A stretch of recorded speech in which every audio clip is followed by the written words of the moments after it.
It all started, as these things often do, with a simple desire for peace and a place to enjoy my retirement. After 20 years in the Navy, navigating everything from typhoons to tense geopolitical waters as a chief engineer on patrol vessels, I figured settling down by a tranquil lake in what seemed like a quiet, upscale community would be a cakewalk. I'd bought myself a decommissioned 26-foot aluminum swift response patrol boat. Not exactly a yacht, more of a stripped-down workhorse, but to me, she was beautiful. My plan was to restore her meticulously, a project to keep my hands and mind busy, and eventually use her for fishing, maybe even offer some local historical tours highlighting naval design.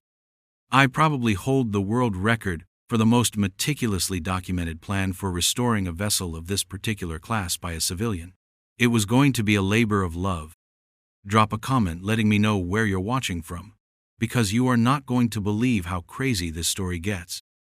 I never imagined that this boat, a testament to precision engineering and national service, would become the flashpoint for a suburban war orchestrated by one Karen Henderson, our HOA president, a woman whose sense of entitlement was apparently as vast as the lake itself. But here we are, and let me tell you, the audacity she displayed, the lengths she went to, it was something else. And how did it end? Well, let's just say she vandalized my Navy patrol boat, so I eventually had it moved right in front of her prime Lakeside house. That wasn't all. She got fired in a rather unique way, slammed with a truly colossal fine exceeding $500,000, and I walked out of court completely vindicated, thanks to a beautiful little legal loophole she never saw coming. I moved into Azure Lake Estates in late spring. The houses were immaculate, lawns like green velvet carpets, and the lake shimmering under the Carolina sun. My property wasn't directly on the water, but I had a spacious driveway and a side yard where the swift response, affectionately nicknamed the Dagger by her last crew, sat proudly on its custom trailer, neatly covered by a heavy-duty gray canvas tarp. Before closing on the house, I'd thoroughly reviewed the CC rupees. They were dense, certainly, full of stipulations about lawn gnomes and fence heights, but the section on vehicles was surprisingly permissive regarding owner-parked items on their property, as long as they were maintained and not derelict. A boat on a trailer, covered, seemed perfectly fine. For the first few weeks, it was. Neighbors waved, a few even asked about the intriguing shape under the tarp, and I happily explained my restoration project. Then I met Karen Henderson at the annual HOA barbecue, an event that, in retrospect, was less a community gathering and more of a royal audience with Queen Karen. She was exactly as you'd picture, meticulously coiffed silver hair that looked like it could withstand a gale, an expensive but somewhat garish floral dress, and a Lexus SUV, the big one. Parked with an air of territorial dominance, she carried a clipboard like a scepter. When introduced, she gave my hand a perfunctory shake, her eyes immediately flicking past me towards my house, her gaze lingering on the covered silhouette in my driveway. "Mr. Davies? Is it? Interesting ornament you have there," she said, her voice smooth but with an undercurrent I couldn't quite place. It wasn't overtly hostile, more like a biologist observing a new, potentially invasive species. The first letter arrived a week later, on thick, creamy HOA letterhead. It was a polite but firm reminder about maintaining aesthetic harmony within the community, referencing a vague clause about large recreational vehicles or equipment. It didn't explicitly say to move the boat, but the implication was clear.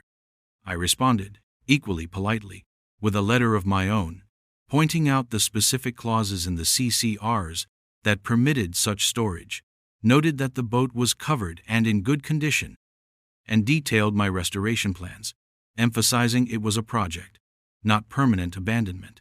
I even offered to show her my detailed schematics and project timeline. I heard nothing for 2 weeks.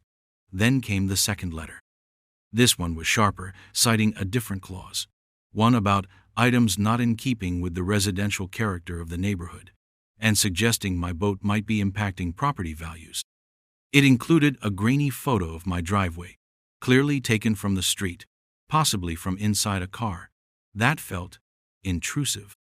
My naval training emphasized methodical problem-solving, so I dug deeper into the CCRs, consulted with a friendly neighbor, Tom, who'd lived there for a decade, and hinted Karen had a history of these power plays. She tried to get Mrs. N. Henderson's prize-winning roses declared a public nuisance once, because the color clashed with her porch furniture. Tom had chuckled, though there was a weariness in his eyes. I wrote back again, calmly refuting her interpretation of the new clause, and reiterated my compliance. I even included printouts from county records showing my boat and trailer were legally registered and stored. This pattern continued for another month. Each letter from Karen became more pointed, the clauses she cited more obscure or creatively interpreted. One particularly memorable missive suggested the boat might be attracting vermin, which was ludicrous. The dagger was sealed tighter than a drum. I felt like I was in a bureaucratic chess match with an opponent who kept trying to change the rules mid-game. My patience, honed by years of dealing with complex machinery and sometimes even more complex personnel, was being tested. I started keeping a meticulous file, copies of all correspondence, dated notes of any interactions, photos of my boat showing its good condition. It was a habit from my Navy days. Document everything, because you never knew when you'd need the audit trail.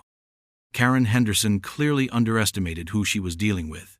She probably just saw a retiree with an unusual hobby. She had no idea I was accustomed to dealing with far more significant threats than an overzealous HOA president with a clipboard and a penchant for passive-aggressive pronouncements. The final straw before the actual vandalism was a registered letter demanding the boat's removal within 7 days, threatening daily fines and further unspecified actions. It cited no valid clause, just her increasingly imperial opinion. The tone was no longer just officious. It was openly hostile. I consulted a lawyer specializing in HOA disputes. He reviewed my file, smirked, and said, "She doesn't have a leg to stand on based on these CCRs. But people like her can make your life miserable. Keep documenting everything." He wasn't wrong. The misery was about to escalate far beyond nasty letters. The attack, when it came, was both predictable in its target and shocking in its crudeness. I'd been out for an early morning walk, enjoying the lake air before the summer heat fully kicked in. As I rounded the corner onto my street, I saw it. My heart sank. The gray canvas tarp covering the dagger was slashed in multiple places, long, jagged tears revealing the aluminum hull beneath. And then I saw the paint. Bright, garish red spray paint, scrawled across the exposed metal in crude, childish letters, "Eyesore. Get rid of it." My first reaction was a cold wave of fury, the kind that settles deep in your gut and focuses your mind. This wasn't just a violation of HOA rules anymore. This was criminal damage, a direct, personal assault on my property and my project. Years of naval discipline kicked in. Instead of exploding, I went into assessment mode. I took out my phone and started documenting everything from multiple angles before I touched the thing. The slashed tarp, the dripping spray paint, the surrounding area. The vandalism was targeted. Vicious. They hadn't just tagged it. They'd clearly tried to cause maximum visual damage. I remembered Tom's warning about Karen's vindictiveness. It wasn't a huge leap to suspect her involvement, or at least her instigation. I knew I needed more than suspicion. I needed proof. After the initial documentation, I carefully peeled back more of the damaged tarp, more spray paint. They'd even tried to pry open one of the watertight access hatches, leaving scratches around the heavy-duty clasps, thankfully without success. The sheer malice of it was breathtaking. My next call was to the local police. A young officer, Miller, arrived. He was sympathetic, took my statement, photographed the damage, and duly noted my suspicions about the ongoing HOA dispute. But he was also frank. "Mr. Davies, without a witness or direct evidence linking someone to this, it's tough. We'll file a report, canvass the immediate neighbors, but property damage cases like this can be hard to solve unless someone talks or you get lucky with a camera." Lucky with a camera. That sparked an idea. I had a basic doorbell camera, but its angle wouldn't have covered the boat effectively. It was time for an upgrade. That very afternoon, I was at the electronics store, purchasing a state-of-the-art security system, multiple high-resolution night vision cameras, strategically placed to cover all approaches to my property, especially the driveway and the boat. My engineering background made the installation straightforward. I spent the rest of the day meticulously setting it up, angling cameras, checking feeds. The system had cloud storage and motion alerts. If a squirrel so much as twitched near the dagger, I'd know. The next day, I sent a formal, registered letter to the HOA, addressed to Karen Henderson and the board members, informing them of the vandalism, including copies of the police report and photographs. I requested the HOA investigate, given the preceding campaign of harassment seemingly aimed at forcing my boat's removal. Karen's response was delivered by the mailman a few days later. It was a masterpiece of passive-aggressive deflection. She expressed regret that my property had been damaged but smoothly pivoted to suggest that perhaps the presence of such an unusual item had attracted undesirable elements. She then reiterated the HOA's stance that the boat was an ongoing violation, implying not subtly that I'd brought this on myself. There was no offer to investigate, no condemnation of the vandalism itself, just a thinly veiled accusation. Her audacity was galling. She was practically daring me. This is where my methodical nature really kicked into high gear. I had the police report. I had the increasingly aggressive letters from Karen. I now had a top-tier security system. I also started talking, quietly, to more of my neighbors. Tom introduced me to a few others who'd had their own run-ins with Karen, disputes over tree trimming, arguments about approved paint colors for mailboxes. Even a ridiculous complaint about a children's swing set being visually disruptive. A pattern emerged. Karen ruled by intimidation and by selectively enforcing or outright inventing rules to suit her whims. Most people just gave in to avoid the hassle. But vandalizing a retired Navy chief's patrol boat? That was a declaration of war she wasn't prepared for. The new cameras paid off within a week, not in the way I expected initially. I got alerts for raccoons, for the mail carrier, for a neighborhood cat. But then, one night, around 2 a.m., my phone pinged with a motion alert from the camera covering the boat directly. I watched the live feed, heart pounding. A shadowy figure, hooded and masked, was approaching the dagger. They were carrying something, another spray can.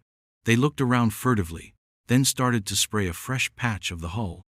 But this time, I was ready. The camera recorded crystal clear, even in low light. The figure was smallish, agile. They finished their work, a new word now emblazoned on the boat, ugly, and then turned to leave, hurrying back the way they came. And as they passed under a motion-activated streetlight at the edge of my property, their hood slipped for just a second.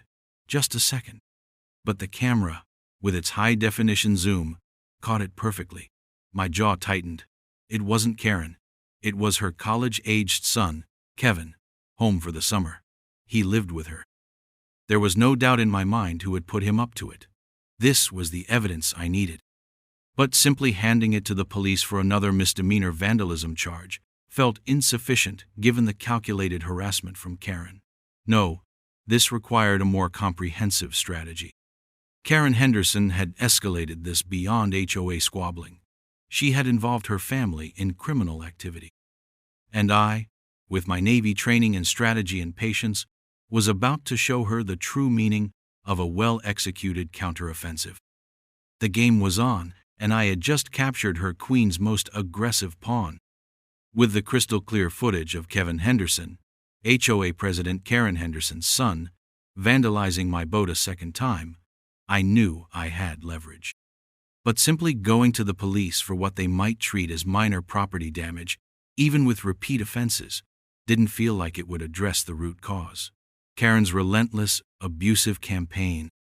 I needed a plan that would not only stop the harassment but also hold her accountable for her actions, both directly and as the instigator.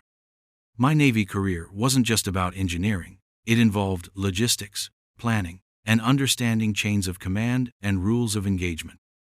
I started to think of this not as a neighborhood squabble, but as a tactical operation. My objective: neutralize the threat posed by Karen Henderson and restore peace. I began by taking the new footage to Officer Miller. He was impressed with the quality. "Well, Mr. Davies, this changes things. We can clearly identify this young man." He confirmed Kevin Henderson was indeed Karen's son. While the police would proceed with charges against Kevin, I knew that Karen herself would likely try to insulate herself, claim she knew nothing. I needed to address her directly. That's where the firing aspect started to take shape. Not in a literal sense of removing her as HOA president, that would require a community vote, but by dismantling her perceived authority and influence outside the HOA, where she was also causing trouble. It turned out that Azure Lake Estates bordered a larger body of water, managed not by the HOA, but by a county lake authority. For years, I learned from Tom and some online research, Karen had presented herself to this authority almost as an official liaison for our community, often exaggerating her role to get her way on minor permits or to complain about boaters from other areas. Separately, I had been in preliminary talks with the county sheriff's office about potentially volunteering the Dagger, once restored, for occasional auxiliary lake patrol duties during busy holiday weekends. Given its history and my experience, it was just an idea, but Karen, through her HOA grapevine, had somehow caught wind of this. She'd apparently made preemptive calls to both the Lake Authority and the sheriff's office, spinning tales about my unsafe derelict vessel and irresponsible owner, trying to torpedo any chance of my community involvement before it even began. This was based on sheer speculation and malice. Now, with ironclad proof of her son's vandalism, and by strong implication, her direction of it, given her prior official HOA actions against the boat, I had what I needed. I compiled a detailed dossier: Karen's threatening HOA letters, the police reports of the vandalism, the clear video evidence of Kevin, and sworn affidavits from myself and Tom about Karen's campaign of harassment. I also included her previous communications trying to get my perfectly sound, albeit tarped, boat removed. This package was sent not just to the HOA board, again, but more importantly, to the head of the County Lake Authority and to the sheriff himself, along with a cover letter explaining how Karen Henderson, in her capacity as HOA president, was actively engaged in a pattern of harassment and encouraging criminal behavior that directly impacted my property and my attempts to be a contributing member of the wider lake community. My letter respectfully requested that they consider her actions when evaluating any future input she might provide regarding lake matters or community volunteers.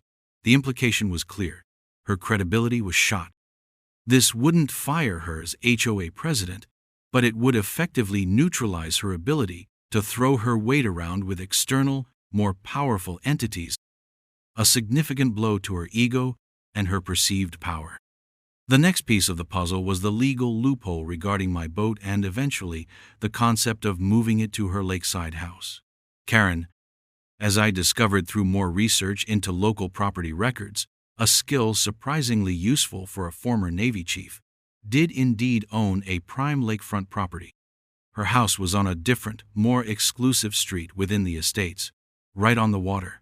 The loophole came from a combination of factors. Firstly, the CCRs, while Karen twisted them, were indeed poorly written regarding the definition of temporary storage for vehicles undergoing repair.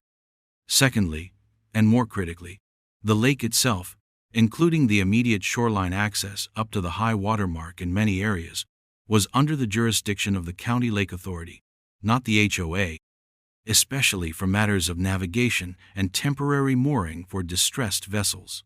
My boat was now officially distressed due to criminal vandalism. My plan began to form. I would obtain a temporary emergency permit from the Lake Authority to moor the Dagger for damage assessment and to facilitate immediate, urgent temporary repairs directly in the public access water area adjacent to Karen's property. This wasn't on her property, but it would be as close as legally possible, in her direct line of sight, a constant, damaged reminder of her actions. I consulted my lawyer again. He raised an eyebrow. Then a slow grin spread across his face.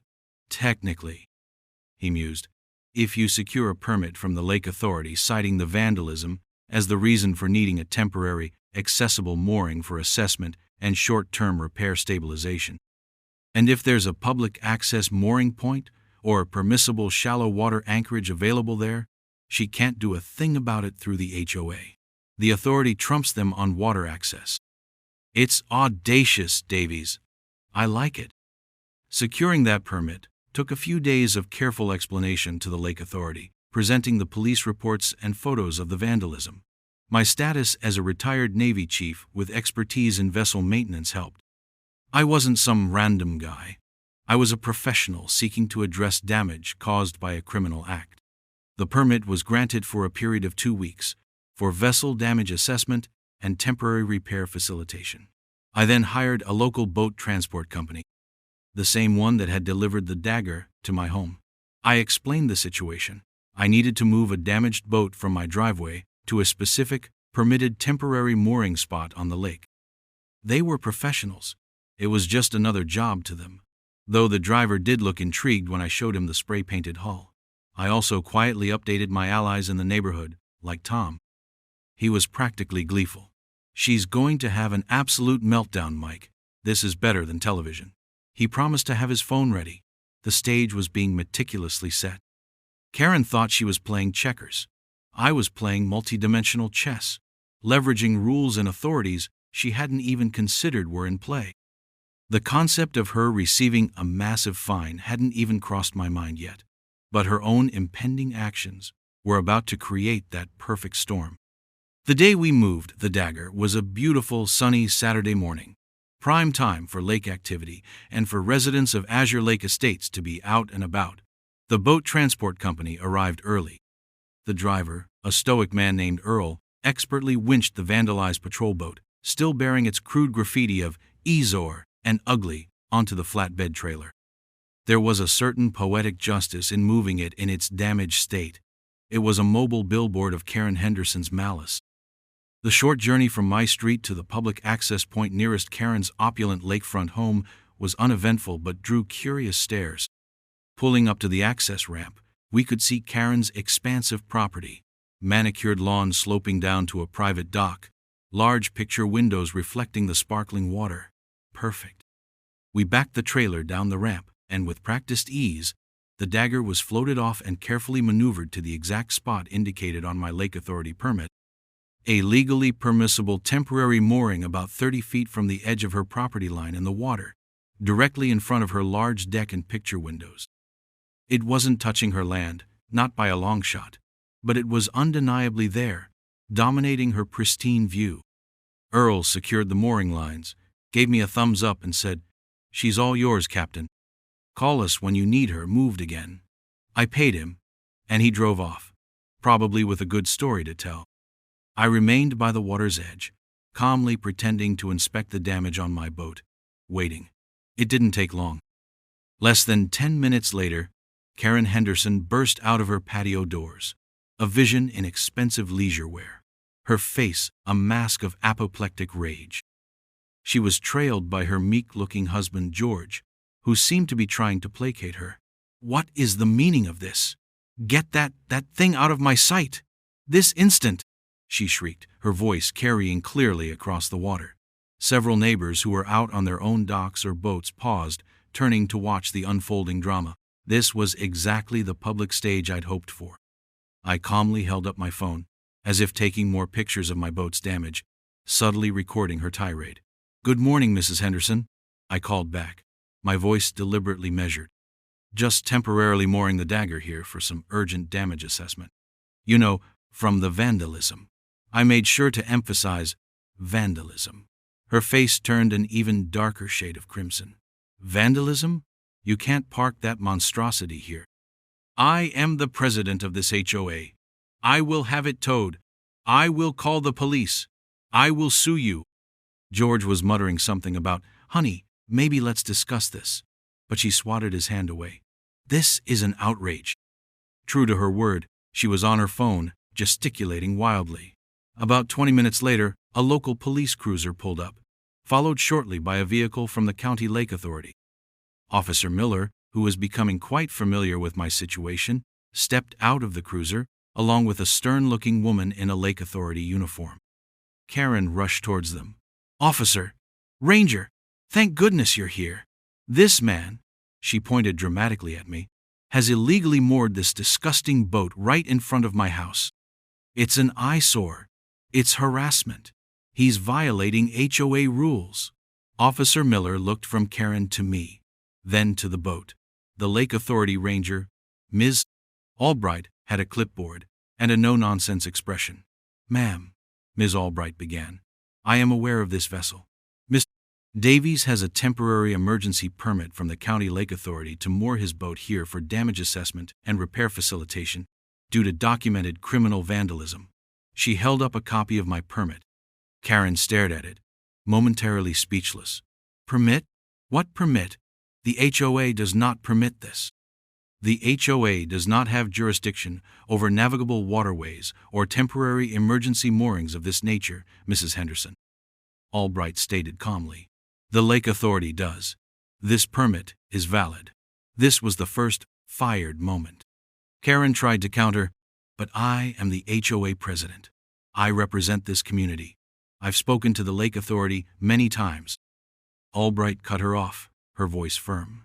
"Mrs. Henderson, we are also aware of your recent communications to the authority regarding Mr. Davies and his vessel, communications which appear to be part of a pattern of targeted harassment, especially now in light of the police investigation into the vandalism of his boat, which I understand involves your son." Karen turned pale. "My son? That's a lie! He would never!" Officer Miller stepped forward. "Ma'am, we have clear evidence, including video footage. Your son, Kevin Henderson, has been identified as the perpetrator in at least one of the vandalism incidents. Charges are pending." The air crackled. This was the public exposure. George looked like he wanted the earth to swallow him.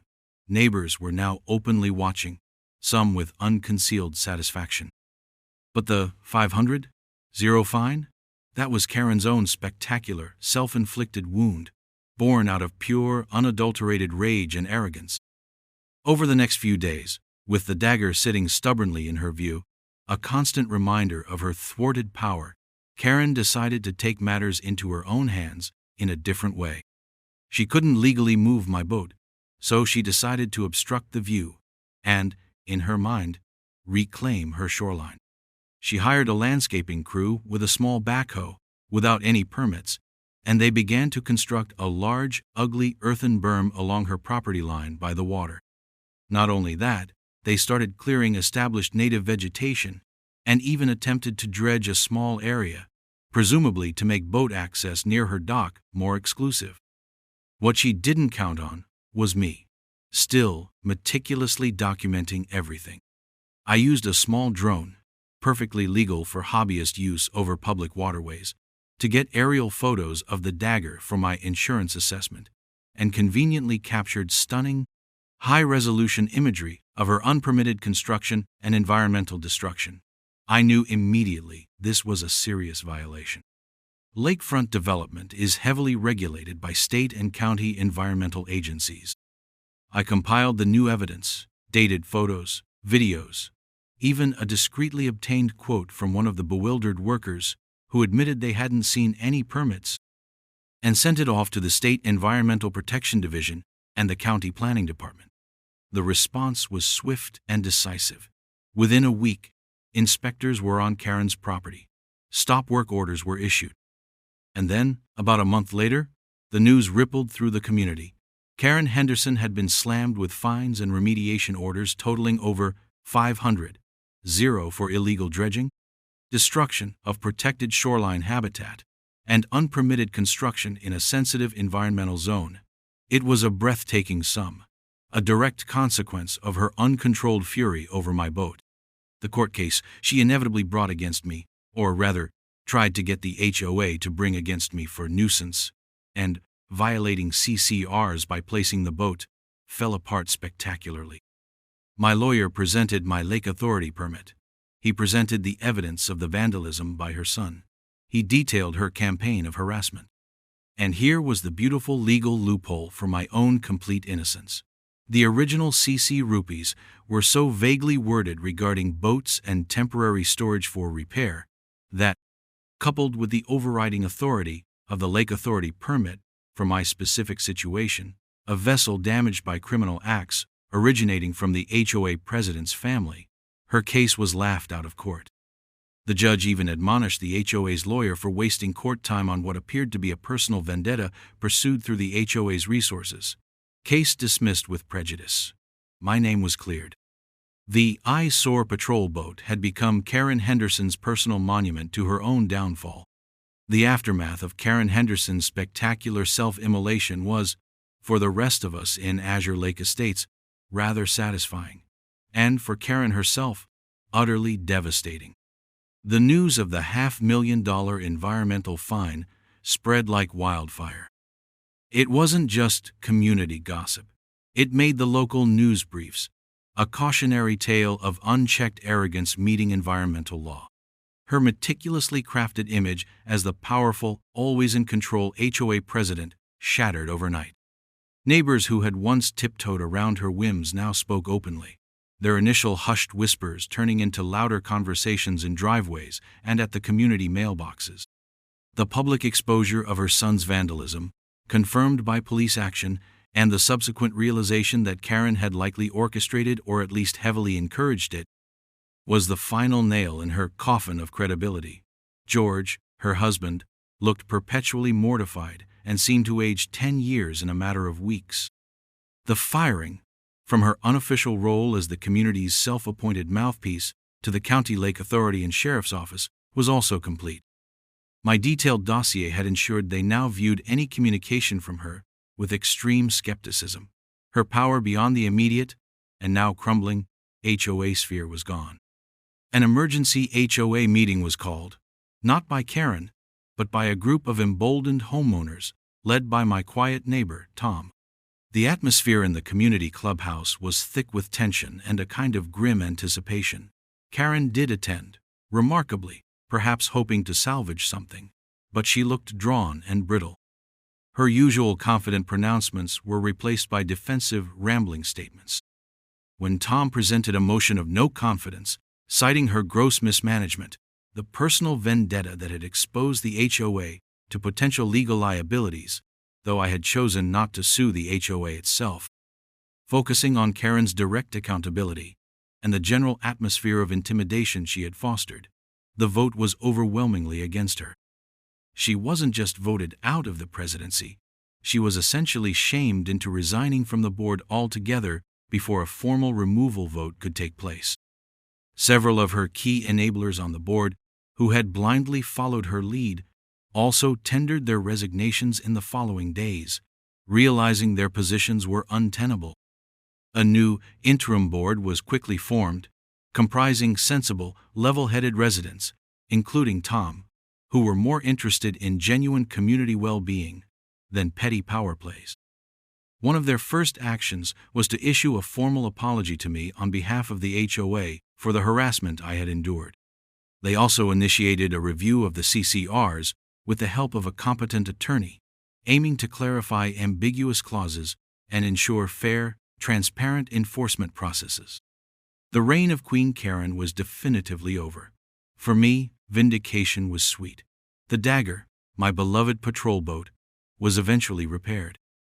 The insurance covered some of it, and I quietly let it be known that I was considering civil action against Kevin Henderson, and by extension, Karen, as he was living in her house and likely acting under her influence, for the remaining damages and distress. A very substantial check, covering all repairs and a bit more for emotional suffering, arrived by courier shortly thereafter from Karen's lawyer, accompanied by a terse, non-apology apology. I accepted it. My point had been made.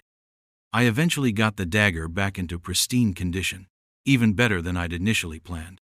The first time I took her out on the lake, gleaming in the sun, several neighbors waved and cheered from their docks.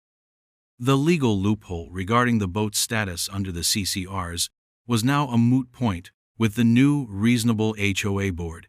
But the victory in court, dismissing Karen's frivolous lawsuit, cemented my reputation as someone not to be trifled with, not through aggression, but through methodical preparation and unwavering resolve. The wider impact was noticeable. The County Lake Authority, having seen firsthand how an HOA president could abuse her position and how vulnerable lakefront environments could be, quietly tightened their oversight on shoreline modifications for all properties bordering the lake. The new HOA board actually started hosting real community events, not just Karen's command performances. People seemed more relaxed, more willing to engage. It was like a dark cloud had lifted. As for Karen Henderson, her Lakeside house, now with a heavily scarred and very expensive to remediate shoreline, went on the market about 6 months later. The financial burden of the fines, coupled with her social pariah status, was clearly too much. They moved, Tom told me, to a different state. I never saw her again. I often reflect on that period. It was absurd, stressful, and a monumental waste of energy, but it was also a stark lesson in how unchecked ego and a little bit of power can corrupt even the most idyllic-seeming environments. My Navy training, designed for much more serious conflicts, had served me surprisingly well in suburban warfare. I learned that sometimes the most effective way to deal with a bully isn't to meet them with equal aggression, but to use their own actions, their own arrogance, and the rules they try to manipulate as the instruments of their undoing. And that, my friends, is the truly crazy story of how a vandalized Navy patrol boat led to an HOA president's downfall, a $500,000 fine, and a much quieter life for me and the dagger on Azure Lake. What's the most outlandish HOA story you've encountered? I'd love to hear about it in the comments below. Thanks for watching, and I'll catch you in the next one.